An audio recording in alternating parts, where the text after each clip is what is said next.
ഏറ്റവും വലിയ പ്രതീക്ഷയോടെ തെരഞ്ഞെടുപ്പിനെ നേരിടുന്നത് NDA എന്ന് BJP മുൻ സംസ്ഥാന അധ്യക്ഷൻ കെ സുരേന്ദ്രൻ. കോൺഗ്രസ് നേതാക്കളെ പിന്നിലാക്കി ജമാഅത്തെ ഇസ്ലാമിയാണ് പ്രചാരണത്തിൽ മുന്നിൽ. പോപ്പുലർ ഫ്രണ്ട് LDFന് വേണ്ടി വോട്ട് പിടിക്കുകയാണെന്നും കെ സുരേന്ദ്രൻ കോഴിക്കോട് പറഞ്ഞു.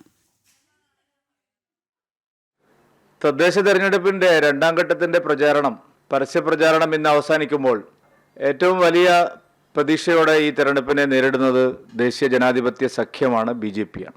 സംസ്ഥാനത്ത് രണ്ട് മുന്നണികൾക്കും എതിരായിട്ടുള്ള ശക്തമായിട്ടുള്ള ജനവികാരം അലയടിക്കുന്നു എന്നുള്ളതാണ് ഞങ്ങൾക്ക് ജനങ്ങളുമായി സംവദിക്കുമ്പോൾ കാണാൻ കഴിയുന്നത്. പോപ്പുലർ ഫ്രണ്ട് എന്ന് പറഞ്ഞാൽ അതിൻ്റെ ആൾക്കാരല്ലേ SDPയിലുള്ളത്. മൂന്നാലിങ്കല്, വെള്ളയില്, കാമ്പറം, വെസ്റ്റിയില് എല്ലായിടത്തും ഞാൻ കണ്ടു ആൾക്കാർ SDPI പ്രവർത്തകർ LDFിൻ്റെ കൂടെ പ്രചാരണം നടത്തുന്നു. പക്ഷെ ജമാഅത്തെ ഇസ്ലാമിയുമായിട്ട് പരസ്യ സഖ്യമില്ല എന്ന് പറയുന്ന ആൾക്കാർ എല്ലാ ചർച്ചകളിലും കോൺഗ്രസ് നേതാക്കൾ പറയുന്നത് ഞങ്ങൾക്ക് അങ്ങനെ സഖ്യമില്ലെന്നാണ്. ജമാഅത്തെ ഇസ്ലാമി മുന്നിൽ നിന്ന് ഒരു ഡിവിഷനിൽ പ്രചരണം നയിക്കുകയാണ്.